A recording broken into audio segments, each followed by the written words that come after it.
Welcome to Becoming a Financially Confident Woman, the podcast that helps high-achieving women take control of their money and build wealth with confidence. I'm your host, Dr. April Murdaugh, financial advisor, college professor, and founder of Woman to Woman Financial. I've got women through retirement planning, generational wealth building, and everyday money decisions. Beyond the credentials, I understand the struggles on a personal level. I've experienced widowhood, divorce, homelessness, and the challenges of being a single parent. Those experiences shaped my mission to help women like you gain the clarity, confidence, and strategies you need to take control of your financial future. This podcast is where professional expertise meets real-life experience, so you can move forward without fear or overwhelm. Let's dive in.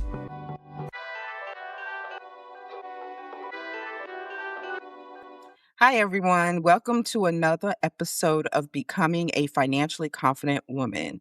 I am Dr. April Murdaugh, your host, and I'm here always to talk about things and topics that can help you become financially confident. And so it's not always about money. There are things that intersect with finances that impact our ability to think right, our behaviors, just everything. And so today I am so excited to have Dr. Lauren here on. She is a licensed mental health counselor. She specializes in virtual therapy. So if y'all say you can't get a therapist locally, you don't have to. You have one right here that's virtually, but she specializes in working with high achieving women. She works with clients in North Carolina, South Carolina, Idaho, Vermont, and Florida. So she is all over these United States. And she helps women, conquer the feeling of overwhelm by expectations of family roles, internal pressure, external stressors, readiness, finances, all the things that plague high achieving women. And today we're going to talk about boundaries and relationships and finances. And you all know boundaries is a hot topic word. Everyone is saying boundaries. Well, she helps you truly create boundaries in all areas of your life. And, us women, a lot of times, high achieving women, they're probably the first successful person in their family. So they wind up carrying a lot of the load, a lot of the mental load, financial stress, decision making. I know because I've had that experience. And so today we're just going to have a candid conversation as to how the emotional patterns, people pleasing, lack of boundaries can impact your mental health and your financial well-being. So, Dr. Lauren, I'm so glad you're here with us today. It's your floor. So tell us a little bit about the work you do, who you work with, and, the impacts that you see when working with your clients in this area. Absolutely. So I'm Dr. Lauren Chase. I'm so excited to chat with y'all. I'm a totally virtual therapist. I also do speaking as well for different organizations. I talk a lot on boundary setting, adult children of emotionally immature parents, political and world event anxiety, and anything kind of related to high achieving women and parenting. I really am excited about this topic because it's something that comes up a lot with my clients in the work that I do. I'm not a financial therapist, but the financial topic comes up all the time in so many different contexts, right? And I see a lot of times my clients, especially my high achieving women, they might not be in control of their finances. They might not know what's going on with their finances, or they're totally in control and they're overwhelmed. I see a lot of challenges talking about finances and saying, "Hey, when I grew up, we didn't really talk about that." And so how do we rewrite these patterns that we have in our families of origin of we don't have to do finances the same way that our parents did or our parents' parents. And it doesn't have to be, typical gender roles. It can be however you want it to be. And feeling confident in figuring out like what is it that you want out of whether it's your relationship or, knowing your financial picture, how much involvement you want. So, but let's talk about boundaries as a topic. Like, what does that mean? What does that look like? Is there like a typical boundaries framework that you go by, or is it just whatever the person feels is proper boundaries. Like, what does that Yeah. mean, boundaries? Yeah. So let's start with the definition of boundaries, right? Boundaries is anything that helps you protect your energy, your time, your money, your mental capacity, right? It's setting limits for yourself, right? It's kindness to yourself, setting limits and preventing burnout. I think you can't talk about boundaries without talking about burnout, and I think they're very connected. Boundaries are a way that we can prevent ourselves from burning out. It's a limit that we set and we express to others. I notice the strongest challenge people have with boundaries is we don't express it so much to others. We expect them to just assume that they're going to know what our boundaries are without expressing it to them. We have to tell them sometimes. And we don't even know what our own boundaries are often until they're infringed upon.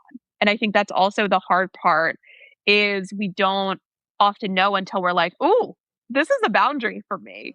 And I think I love talking about boundaries in finances because finances sometimes is a taboo topic, which I hate that that is the case because I'm like, if we don't talk about it, then it's not gonna be discussed, and we're just gonna keep things, whether that's talking about how much we're paid, whether that's talking about how much we're saving, investment opportunities, things like that. It's like, if we keep that hidden, we're just empowering the system more. So, that you bring up something important. And I'll tell you, I have a life coach in addition to a therapist, right? That means, I need a lot of work, y'all. And I am very open and transparent about that. Listen, I need someone to talk to because sometimes high achieving women are raised in, let's say, performative households Mhm. where there aren't really any boundaries, or she could really never express the things, her boundaries. And so we grow up, and I say we because I'm raising my hand to this, and we don't know what our boundaries are Mhm. until they are infringed upon, you said. So, Yeah. how could we head that off at the pass? Is there something that we could do to help us explore what those are before we enter certain relationships so that we would kind of develop a standard for ourselves? Am I making sense? Yeah, absolutely. Absolutely. So there's a book I often recommend. It's called Set Boundaries, Find Peace. And it's by Nedra Tawwab. She has a book and she also has an accompanying workbook. And she's a local Charlotte therapist here in North Carolina. And she's fantastic.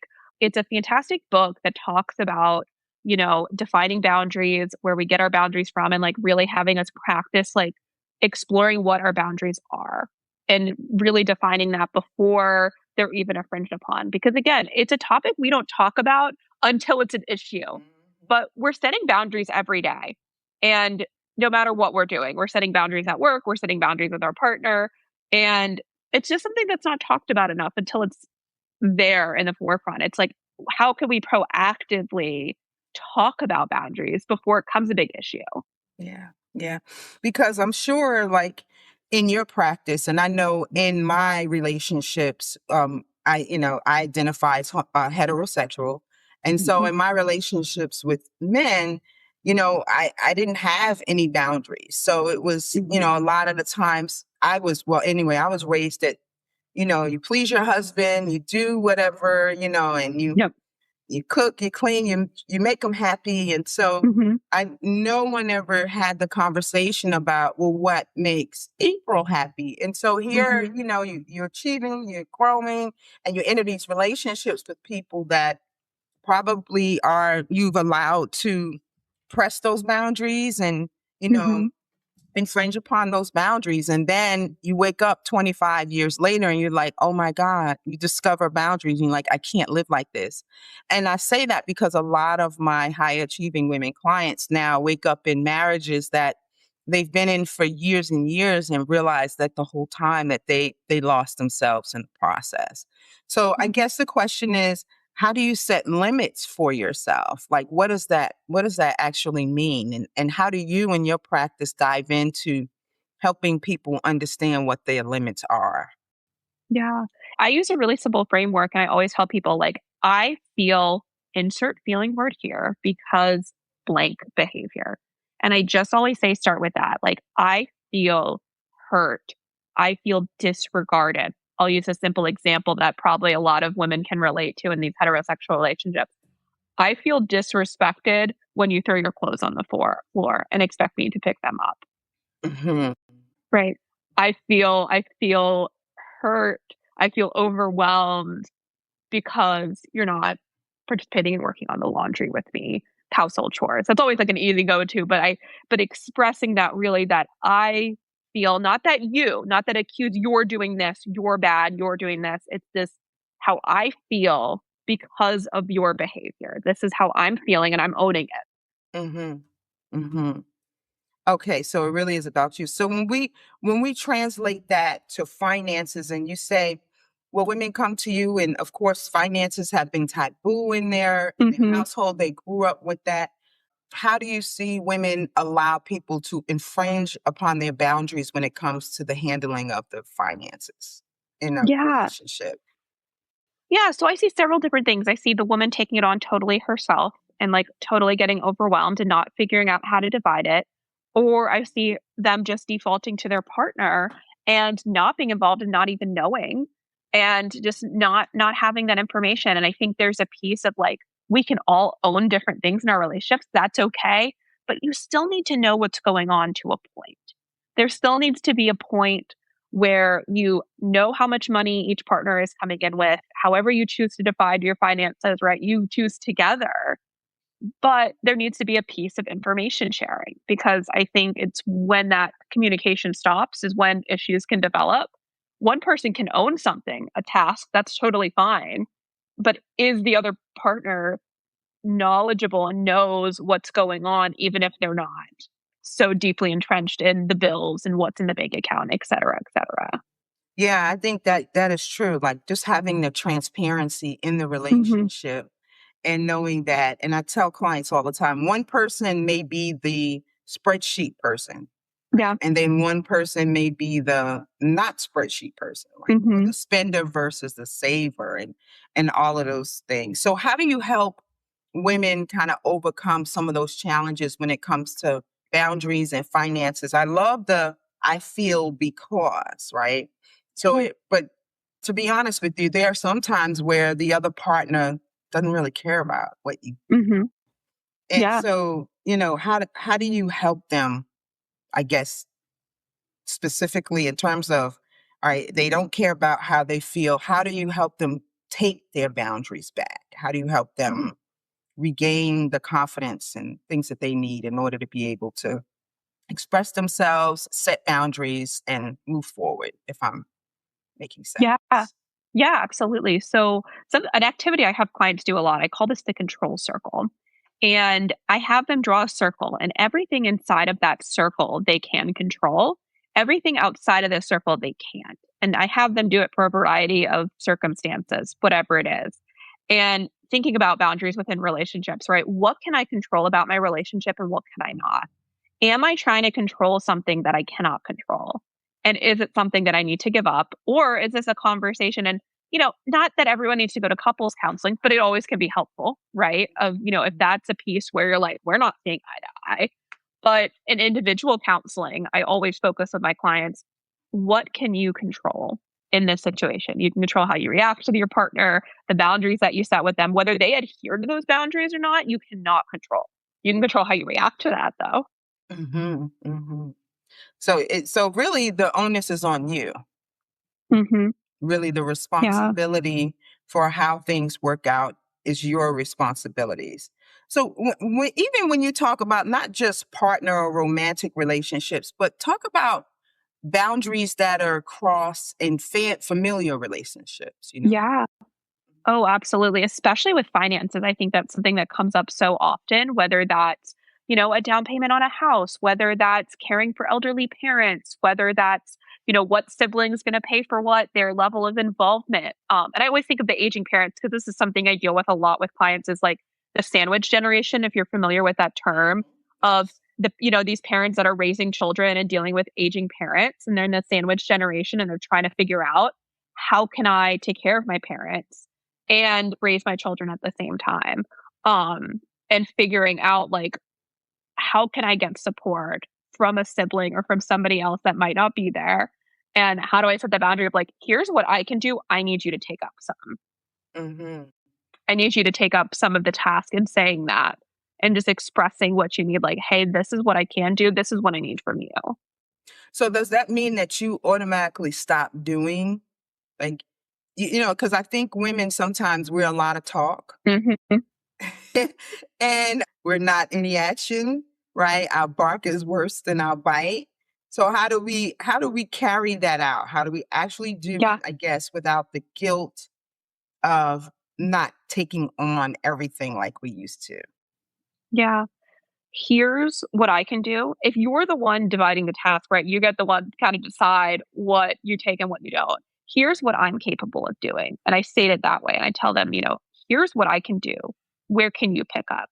And asking them that question. Where can you pick up there? Here is what my capacity is with it. Let's say we're doing the aging parents as an example. Here's what I can do for them, and this is what I can provide. Where can you pick up? And usually I'll say that and say, ask them, see how they respond, and go from there. You can also tell them, of course, what you want and need from them, but also just a simple question, that open question of like, where can you support and pick up? Here's what I'm capable of doing. No, that's really good because then you don't get into the whole emotional thing. Like, you're not doing Hmm. this. I feel like blah, blah, Hmm. blah. It's like, this is what I'm able to do.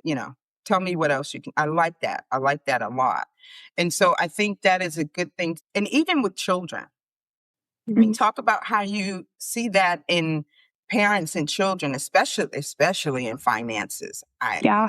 I see it a lot, but I'm sure from your Abs- vantage point. Absolutely. There's so many different things to talk about when you're thinking boundary setting with children, right? We're setting examples for our kids, right? They watch us. I joke that kids are like little sponges, right? They absorb everything that, they see in their environment. And especially kids, let's pull this back to finances, they repeat their parents' money behavior. They just do. Like, most likely they're going to repeat their parents' money behavior that they see going on in the household, right? And so they're going to absorb that. And so how can we set boundaries and set examples for them of, whether that's in relationships or finance, like, they watch their parents' relationship and they see those boundaries and they end up repeating that in their own relationship. Hmm. So how can we model for our children how we want them to be in the future? Hmm. And I tell that Yeah. to clients so many times. I ask them that question. I'm like, when you get older and you're 10, 20 years from now, what do you want your kids to say about you in your relationship or their childhood? What is that you want them to take away? Hmm. I see that too. And I think those are good questions. But a lot of times, parents are trying to make up for the Mhm. lack that they had in their lives. Yeah. So they're overcompensating Mhm. financially for their children when now they're overextending themselves and they're losing Mhm. themselves in a process. And the kid doesn't really even understand or maybe Yeah. need that level of stuff, things, support Mhm. because they could do it themselves. I think that's a challenge, but I'm sure a lot of women come to you with that trauma, I guess, using that word, Yeah. everybody uses trauma, but with that trauma of, my Mhm. parents were super poor. And Mhm. now, I want to make sure that Johnny has the new Acura and in high school. And so realizing that now they are overextending themselves and maybe not even teaching their children the main points about financial management and responsibility. And so I do Yeah. see that we repeat our parents' money behavior. And y'all, you guys have heard my story. I have been a product of that, where there were times when coming up, my parents, they weren't together. And so a lot of things that I saw done weren't necessarily responsible. It was like having fun before paying the primary bills and then growing up avoiding money. I think a lot Mhm. of us do that because it seems like it's so overwhelming, or better yet, allowing our family to, believe that we can do it all. And so I think a lot of high achieving women may have that hero syndrome, like, okay, well, I got to pay for everything for Mhm. mom and dad and the kids and all that things. So I like what you say is like that control circle. I think that is very, very important. What else do you see when it comes to boundaries or the lack thereof in finances in your practice. And I like these tools, but are there any other tools that you help them or that you use? And what successes I think have you seen? Or has there been like Yeah. successes you've seen where women now feel more empowered? Yeah. Yeah. I've seen that a lot because I think a lot of times my clients come to me and they're high achievers, right? Their ambition has gotten them super, super far, but their lack of boundaries have held them back. It's like the ambition helps move them forward, but they get stuck here because their lack of boundaries just holds them back. And so they realize by saying no and setting boundaries, they can accomplish more, they can do more, they can have more capacity. And even just empowering them to know they have a choice. Something I've noticed a lot is when we struggle with boundaries, we don't feel like we have choices. And I'm like, you there's always a choice. There's always, always a decision you can make, whether that's with a marriage, a relationship, a job. There's always a choice. And there's always a consequence to that choice. And whether that's, leaving a job or leaving a relationship that's no longer serving you, there's always, always a decision. And there's a consequence related to that, no matter what. But you always have a choice. So the biggest thing I've seen my clients start with is this feeling of I'm not empowered. I don't have a decision. I'm a victim of my circumstances to feeling empowered and feeling powerful and saying, oh, I can make a decision and assert myself in my relationship and get what I want and get what I need. I've had clients come and be like, I just feel really disconnected from my partner. I don't know how to talk about my wants and needs. I'm scared to even bring up this topic that's really sensitive for me, whether that's sex or finances or raising children. And even just getting to the point of like comfort talking about these topics. I've seen clients come and then we had a great conversation and it went great. And we talked about and we agreed and we're going to change this moving forward. And like just seeing that shift of comfort, speaking up for themselves, advocating in their relationship and seeing that how that empowers them. It's like a domino effect. And they do it at work and they do it with friends and it just expands. But it's that piece of like, am I in my own way? Mm, that is a great, am I in my own way? Wow. I like that. I like that question to ask yourself because that whole thing goes back to the control circle.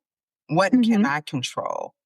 Oh man, I'm going to use that for myself. Am I in my own way? Wow. I think a lot of times, yeah, we do have this victim mentality, not necessarily in a bad way. It's like I have no choice. Hmm. Have to because Yeah. I'm this person. And I like what you said earlier about how it has a domino effect and it impacts their work, like how they show up at work, Yeah. where they may have been the person to take it all. And now that they've discovered that they can set limits, they say, well, no, I actually don't want to be on that project because I have five I'm working on, Hmm. and so, or better yet, asking for more money. So I Yeah. have a lot of women who are severely, sorely underpaid, high Hmm. achievers, may have great titles and positions, and now having that conversation with the powers that be about asking for more money. Do you encounter that in your practice and help them navigate that side of their life as well? Absolutely. I think that, the fear of rejection, the fear of saying no, being told no is big a lot of the times. And this feeling of like, I can't ask. But I always kind of come back and flip back and I say, why? Why can't you ask? What is no the worst thing that's going to happen? Okay, what's the worst outcome? I'm always like, I come from if you're familiar with cognitive behavioral therapy Mhm. standpoint with a lot of these things. And I'm kind of like, okay, well, where do these beliefs come from? What is the worst thing? Let's reason with this. What is the worst thing that can happen if you ask for a raise? They tell you no, you're right where you started. Mhm. What's the best thing that can happen? You can get a little raise or a big raise or a title change or, something different to happen. That's the best case scenario. So why not? Um, if you don't ask, nothing changes. And I always tell folks that like the biggest thing is we keep ourselves stuck because we don't ask for what we want and what we need. And we're going to stay and then we're going to end up in this cycle. And it's the self pity cycle, I call it. And we're in the pity party of one. And we end up in that circle. But we got to get out of the circle, got to get out of the pity party. And we got to go and say, okay, Let me ask. Okay, my job won't give me a raise. Let me start looking at other jobs. Go interview, go get some compliments on, your interviewing skills and your work ethic. You're going to feel a hell of a lot better. Mhm. Absolutely. You work hard for your money. Now it's time to keep more of it. Join my 4-week wealth intensive and learn the exact money retention strategies I teach my clients to build wealth with confidence. Starting June 23rd, registration is just $497. Secure your spot today. What is cognitive behavioral therapy? You mentioned that. I believe I know what it is, but for the folks listening, what does that mean and how do you employ that? Yeah. So it really focuses on your core beliefs, your thoughts, and how that impacts your feelings and then your behavior. And so it really starts with these messages that we have as a child. What are those beliefs we have about ourselves? A lot I'll see a theme that I see in a lot of the women I work with. I'm not good enough. That's something I see a lot. Or I don't deserve nice things, or, I'm not a worthy person. These different, really just these core beliefs, these thoughts that we have about ourselves that we hold very deeply impact the behaviors that we do. And they're not explicit. Like, we don't talk about our core beliefs or our core values. Like, we don't talk about that very explicitly, but it impacts every decision that we make, right? If we don't feel worthy and valuable, we're going to act in a way that reflects that. We're going to choose relationships that don't serve us. We're going to choose jobs that don't appreciate us, et cetera, right? But when we explore and really look at, like, what do I actually believe about myself and how does that make me feel? The emotion behind it, right? Does it make me anxious? Does it make me sad? Does it make me upset? And then what do I do in response to that? What's the behavior? I choose to stay small. I choose to not ask for that raise. I choose to not to stay in this relationship that's no longer serving me, et cetera, right? I choose an action that relates to that. And it's so connected. And it's asking ourselves that question, like, what are these beliefs? What are these thoughts that I'm telling myself in my head? Mhm.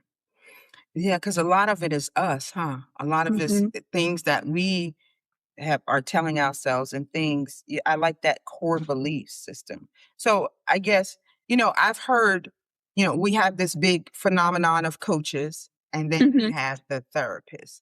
Yeah. And in this work, tell me what would be the differentiator? Hmm. Because Between coaching and therapy. yes, yes, yeah. Yeah. So it gets murky because I think there's a piece of, right, therapy. We are professionals with masters or higher, masters or a PhD in mental health counseling or psychology or social work, et cetera, right? We provide mental health support. It's focused on maybe your past, your present, your future, but mostly probably often like processing that past and really focusing on this mental health challenge that you're experiencing, that anxiety, that self esteem, that boundaries, right? Whereas coaching is more present focused, it's focused on problem solving, right? It doesn't look at that past history and stuff and really dig from a psychological perspective. It's the here and the now and solving the problem, which in some ways that can serve the client well.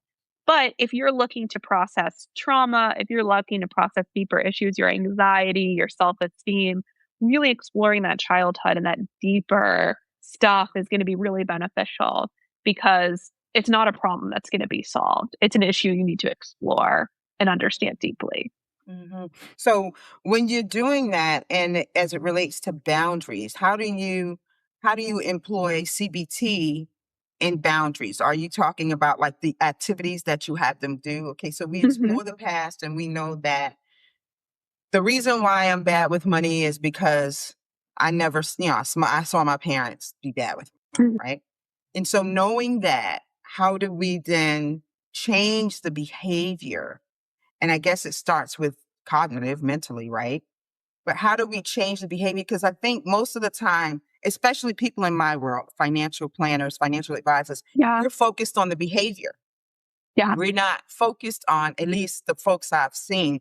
I kind of do like, okay, what's your relationship money conversations? Like, how were you Hmm. brought up? Because that helps give me a lens into, well, okay, this is why, we're eating out a lot or spending Hmm. $1,000, whatever. So how do we fix the behavior, I guess? Or is there a fix? Like, how do we Yeah. help them do that? What is your beliefs about money?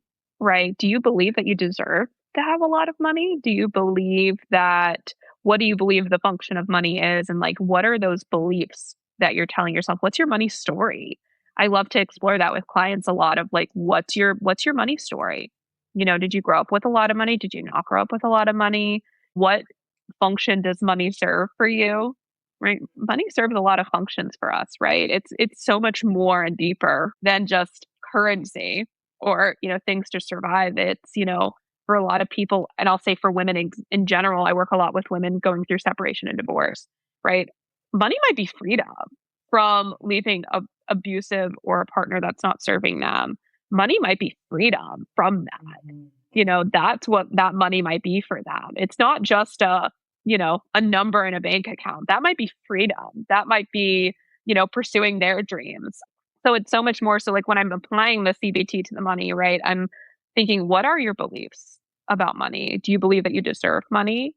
And how does that make you feel, therefore, right? What are your emotions coming up for you? Are you feeling anxious when the word money comes up? You're scared maybe to look at that number in the bank account because you don't feel empowered, you know?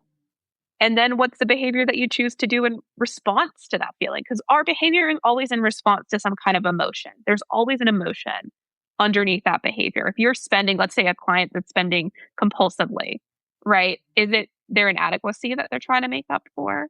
Is it their childhood where they didn't get a lot and they feel anxious and I need to give my kids everything? Like that example you used earlier of like the parent buying their children everything to make up for that. If we identify that core belief, we can tackle that and we can explore that and figure out, okay, let's replace that with a healthier belief. Then that feeling is going to change and then the behavior is going to change. Mm, mm. Wow. Okay. All right. So it almost is like I think about it sometimes scripturally, like out of abundance of the heart, what you're Mhm. thinking, what you're believing, what you're feeling comes out and what you do in your action. Yeah. So when you're dealing with people, women, high achieving women that you see, what are the common beliefs or misconceptions they have about money or themselves that lead to behaviors that are not really serving them? Yeah. I see a lot of times I don't deserve to have this feeling of I don't deserve it. They don't say it outright, but there's this piece of underneath this feeling of I don't really deserve to have what I have, though I worked hard.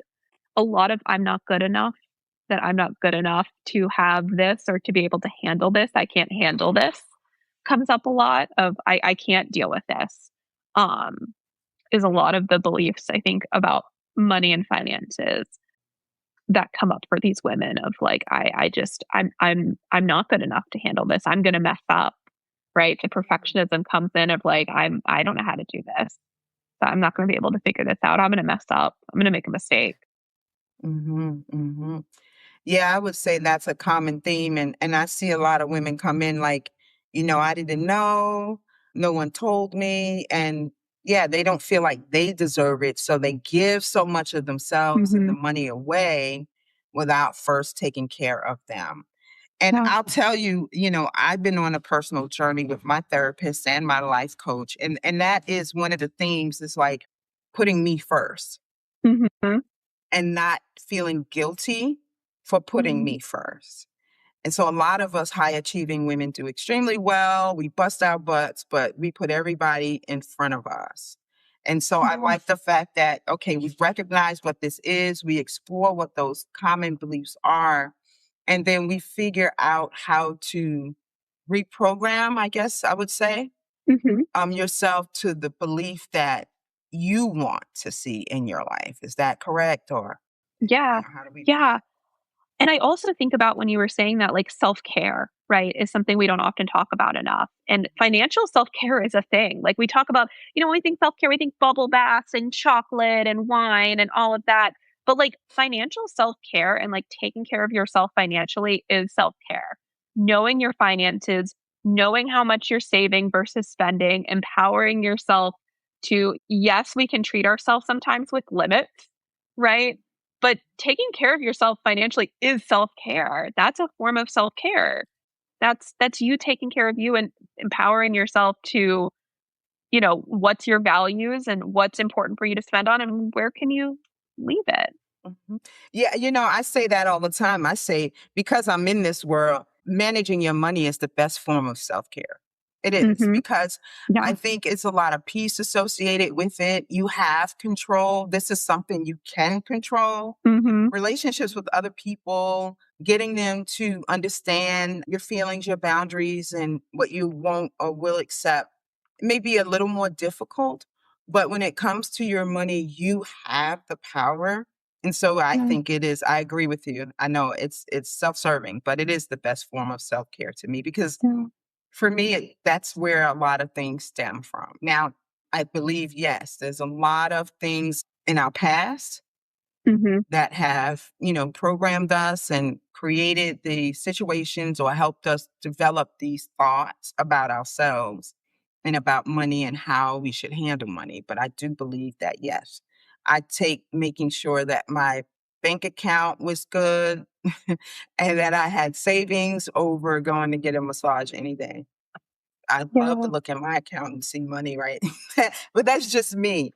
But yeah, I think that is so important that we understand that we are deserving. And so how do you get people to realize that they deserve the money that they worked for, that the ambition Yeah. that they fought so hard to the positions and promotions and the success that they have, that they really deserve it. And hence the things that come after the ability to buy a nice home or treat themselves to whatever it is they want, that they truly deserve it without all the guilt of, I should be doing this. For instance, and I will tell you personally, Mm.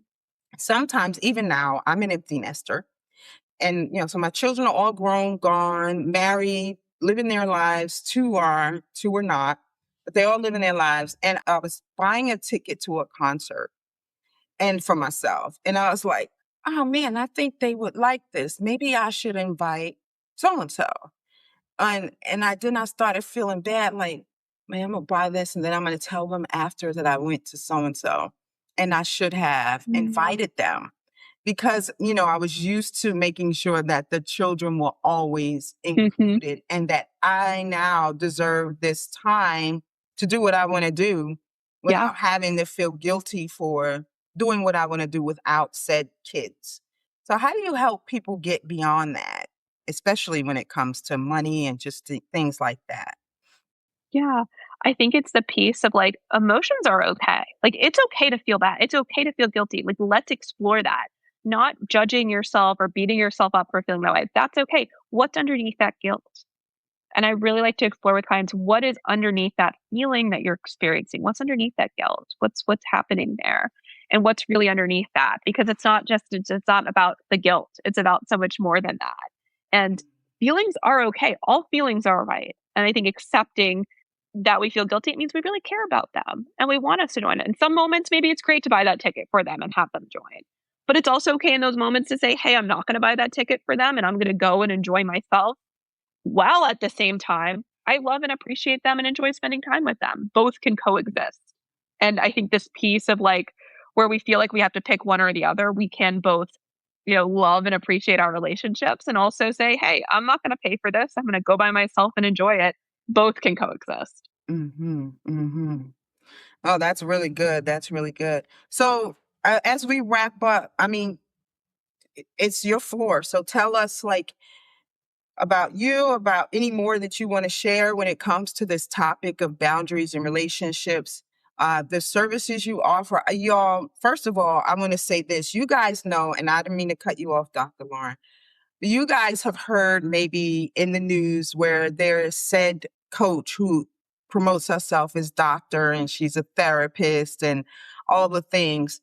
And we're sitting here with a PhD. Okay, so let's not play. She is a therapist. She is a doc. She has a doctorate. She has the education. She has the experience to help people through this. And I believe, if I'm not, and you can correct me if I'm wrong, that this is kind of one of your specialties. It's kind of helping Hmm. people, women, high, not just women, high achieving women deal with boundaries in their relationships in all areas, but also in finances. So, I mean, it's your floor. Tell us a little bit more about what you do or whatever else you want to say that I may not have asked you about.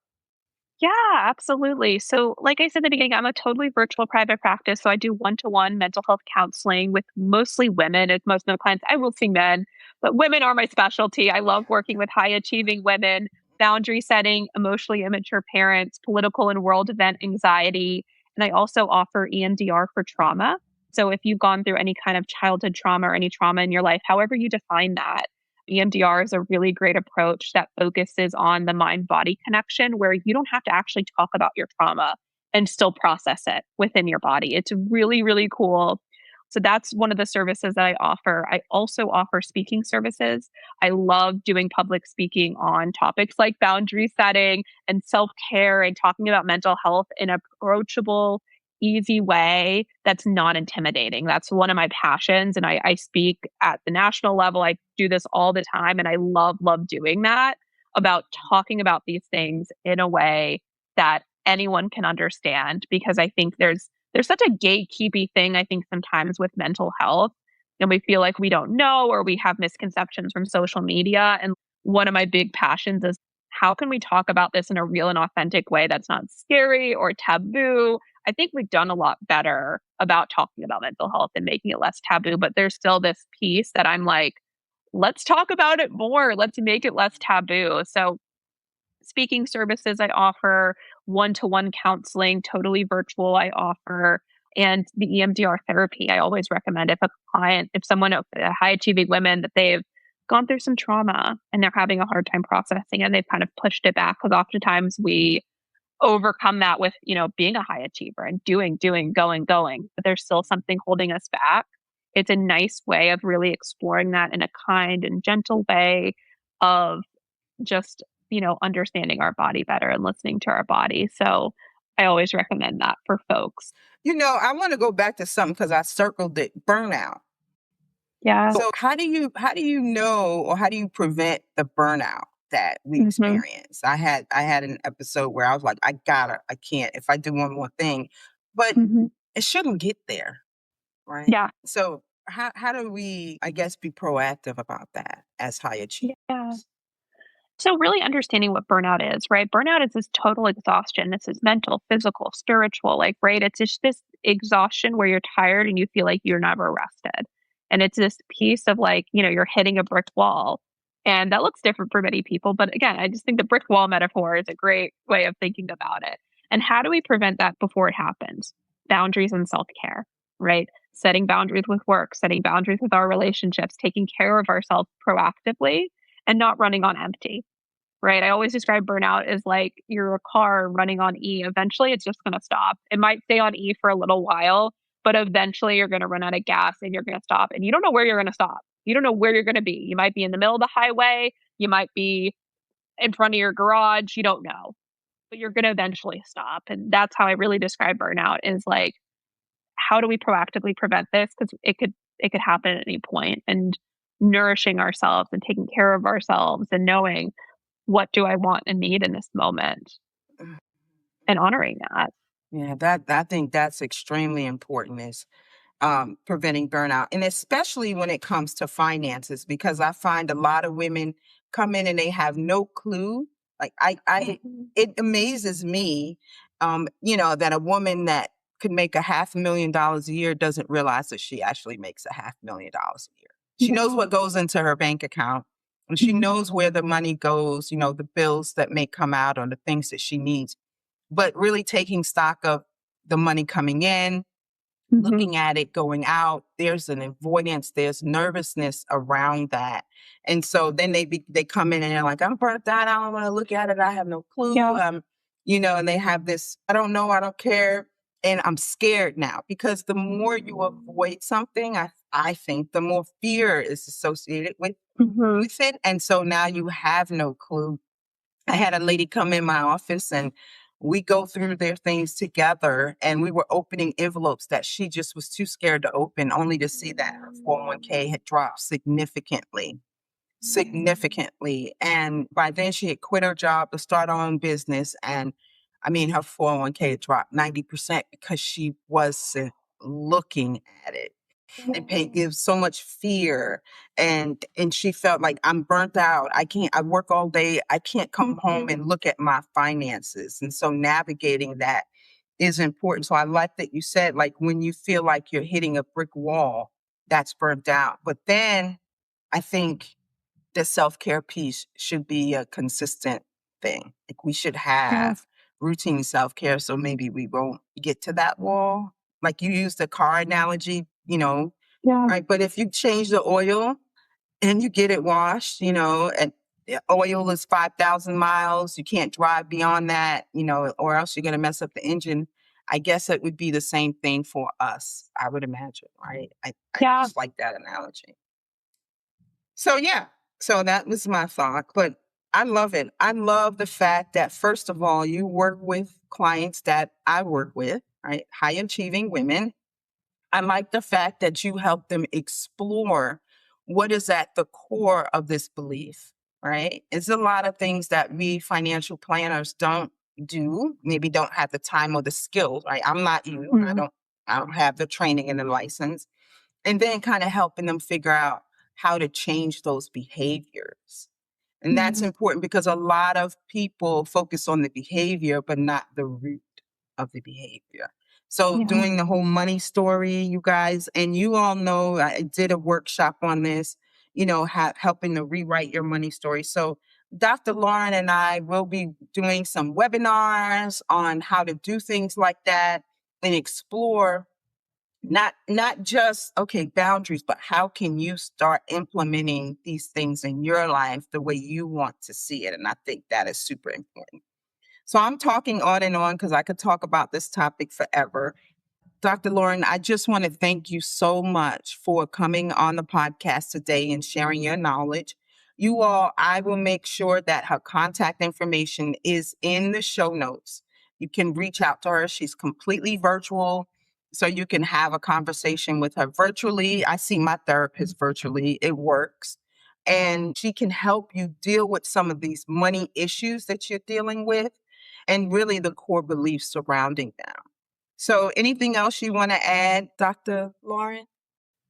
Yeah, thank you so much for having me on here. I really enjoyed talking about the connection between finances and mental health. I think it's such an important topic that I'm very passionate about, and I'm really excited, to see and, to do some more work together further and encourage folks to reach out if you're thinking about therapy, if you're scared and you've never done it, reach out. We can just have a no pressure conversation about it and see where it goes. But it is the scariest thing is making that first step and like realizing something needs to change and doing it.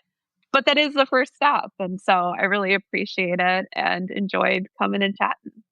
Well, we're going to have more conversations because you have a lot of knowledge. So she's kind of going to be our partner when it comes to working with clients. A lot of times the women come in and they want to change the behavior and they're, like I said, core beliefs that need to change. And I Hmm. need to say, okay, you know what? It might be good if you see the therapist.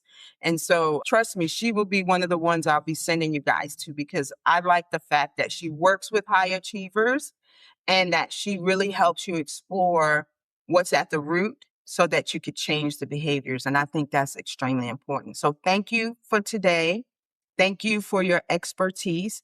And I'm looking forward to having more conversations and doing more workshops and things together so that we can really help empower women, not just in Thanks for finances, listening but to Becoming a finances is my Financially area, Confident but Woman. anything that I intersects know with your from life because it experience does that impact you confidence financially. with money So, can change thanks again for everything. coming on the podcast. Be sure and to you all, thank subscribe. you so much for Share listening. this Make podcast sure with another you woman contact who her needs and have your encouragement. consult And visit see Woman if to you Woman guys are a good Financial fit. to schedule All your right, y'all. confidential Take care. financial conversation. Remember, you are becoming a financially confident woman.